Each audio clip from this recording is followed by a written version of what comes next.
Perkenalkan dulu Pak, mohon izin Pak ya. Ya. Tes. Silakan. Assalamualaikum warahmatullahi wabarakatuh. Waalaikumsalam warahmatullahi wabarakatuh. Nama Irwan Trisna, mahasiswa Fakultas Hukum Universitas Al-Azhar. Pertanyaan saya mungkin singkat saja. Sebagaimana yang diekspos di media beberapa waktu yang lalu. S2 Pak ya? Ya. S2 nih. Masih S2? S2, tapi saya Fakultas Hukumnya S1 di Al-Azhar. Oke. S2-nya di tempat lain. Oh siap, oke. Ya. Oh ini sekolah lagi nih. Saya lanjutkan. Ekspos di media bulan September yang lalu bahwa KPK dalam hal ini telah menyelenggarakan gelar perkara atas hasil temuan KPK, di mana hasilnya itu bahwa tidak cukup bukti untuk melanjutkan perkara ini ke tingkat penyidikan. Nah, dari hasil gelar perkara tersebut, akhirnya pihak KPK mendesak untuk meminta BPK untuk melakukan audit ulang.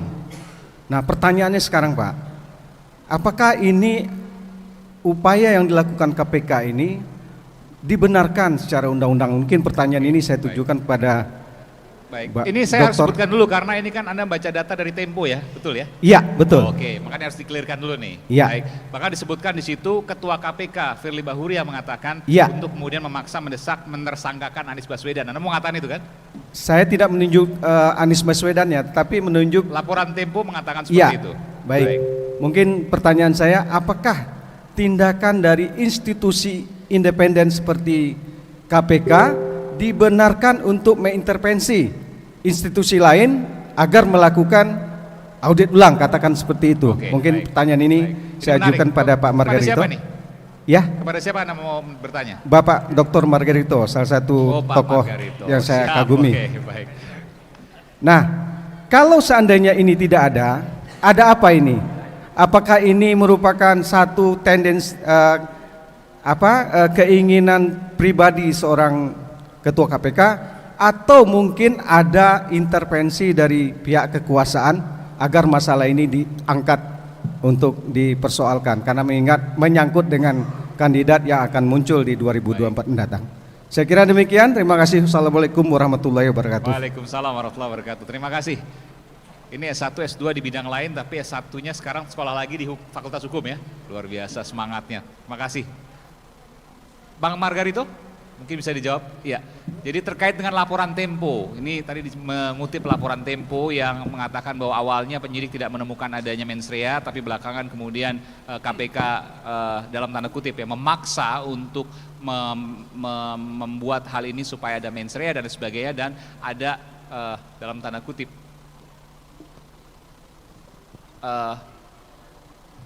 Ketua KPK Firly Bahuri yang mengatakan bahwa menersangkakan Anies. Ini yang kemudian disampaikan di laporan koran Tempo dan majalah Tempo. Terima kasih. Ada komentar dari situ? Ya baik. Begini, sebelum saya ke situ, saya mau menegaskan satu tadi diskusi ramai tadi soal apakah bisa dilanjutkan atau tidak dilanjutkan itu tadi. Apa gubernur pejabat yang baru melanjutkan atau tidak melanjutkan dan seterusnya program Formula E itu di PP ya. PP 28 2018 tentang kerjasama Pemda dengan pihak ketiga dalam dan luar negeri itu mengharuskan pemerintah siapapun pejabat tidak boleh menghentikan kerjasama itu. Saya boleh bacakan dikit ya supaya kemudian kita clear dari koran Tempo laporannya. Baik. Ketua KPK, ini saya bacakan dari koran Tempo Sabtu 1 Oktober 2022. Ketua KPK Firly Bahuri disebut berkali-kali mendesak Satuan Tugas Penyelidik di KPK agar menaikkan status kasus Formula E ke tahap penyidikan. Ada keinginan menetapkan Anies sebagai tersangka sebelum partai politik mendeklarasikan Gubernur DKI Jakarta itu sebagai calon presiden 2024. Pertanyaan tadi bagaimana dengan independensi KPK? Ini tentu laporan yang dibuat Tempo dan Tempo mengklaim bahwa ini adalah laporan yang sesuai dengan kaidah jurnalistik. Ya kalau ya itu terakhir kan sebelum Anies dideklarasikan, kalau sekarang dia deklarasikan pasti dia nggak berani dong. Gimana kurang jelas? Kan si Firly bilang segera dinaikkan ke penyidikan sebelum Anies dideklarasikan menjadi capres. Ya. Kan sekarang sudah deklarasi, nggak Betul. berani dia. Pasti Ini nggak berani dong. Ini 1 Oktober, ini waktu itu sebelum Iya, 1 sebelum Oktober kan belum pendeklarasian. deklarasi itu. Nah sekarang Anies sudah deklarasi, nggak berani dia. Artinya kalau memang Tempo benar, Tempo mencium hal ini terlebih dahulu. Iya, Tapi itu dia, kemudian itu. Nasdem lebih cepat kan, kurang lebih Nah, begitu lah. ya, kurang lebih begitu. Tapi itu berarti bahwa kalkulasinya kan kalkulasi politik kan. Kalkulasinya Firly kan politik itu. Kalau sudah deklarasi, saya tetapkan jadi tersangka, bisa berabe. Bisa Karena- berabe. Bisa berabe gitu. Karena itu sebelum dideklarasi jadi tersangka, ya sudah. Sebelum dia deklarasi jadi capres, ya tersangkakan duluan. Nah, kalkulasinya dan pertimbangannya dan atau motifnya pasti motif politik. Iya, iya. Saya tidak terlalu mempersoalkan soal motif politik itu gitu, tapi beralasan atau tidak tindakan itu yang paling pokok. Datanya kredibel atau tidak, prosedur penetapannya kredibel atau tidak, itu yang paling pokok. Dalam kerangka itu maka, nah tadinya kita berpikir perhitungan kerugian keuangan negara absolutely harus ada pada saat penetapan tersangka. Tapi kemarin Bupati Timika kan pra peradilan tuh KPK. Iya, iya, iya.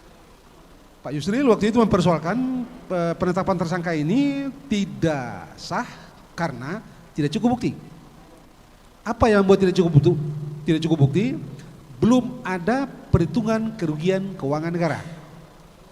Tapi oleh Pengadilan Jakarta Selatan mengesampingkan itu. Penetapan tersangka tidak perlu dilengkapi dengan atau sudah ada perhitungan kerugian keuangan negara. Kemarin, karena itu pra peradilannya ditolak. Gitu loh. Nah ini krusial memang. Jadi kembali, nah di sini kalau tadi itu, kalau kita menggunakan perspektif yang dipakai paling mutakhir dari Pengadilan Jakarta Selatan, penetapan tersangka tidak memerlukan terlebih dahulu perhitungan kerugian keuangan negara dari BPK. Karena udah clear tuh dalam kasus Bupati Timika itu, Omaleng kan pra peradilan KPK, Pak Yusril yang lawyernya. Nah, pengadilan menolak pra peradilan itu dengan alasan bahwa penetapan tersangka tidak memerlukan perhitungan kerugian keuangan negara pada saat itu. Nah, kalau begitu kan sebenarnya Firly atau PKPK suka-suka dia bisa tetapkan tersangka karena tidak bukan secara absolut perhitungan kerugian keuangan negara itu. Kenapa dia tidak lakukan? Karena kalau lihat pernyataan tadi cukup jelas bahwa ada kalkulasi dan atau motif politik di balik game ini. Gitu. Patut diduga begitu ya. Kalau memang laporan ini benar. Kalau tadi dia bicara begitu, cukup jelas lah ini game politik. Ini game. Silakan saja dia game politik, tapi masalahnya bagi kita, Anda dan saya rasa Anda juga sama dengan saya, kita memerlukan akuntabilitas dalam setiap aspek. Akuntabilitas prosedur itu kita perlukan. Akuntabilitas dari segi material kita perlukan. Soal kita sekarang adalah, ini saya baru ngomong sama Pak Jo, barusan saya ngomong sama Pak Jo,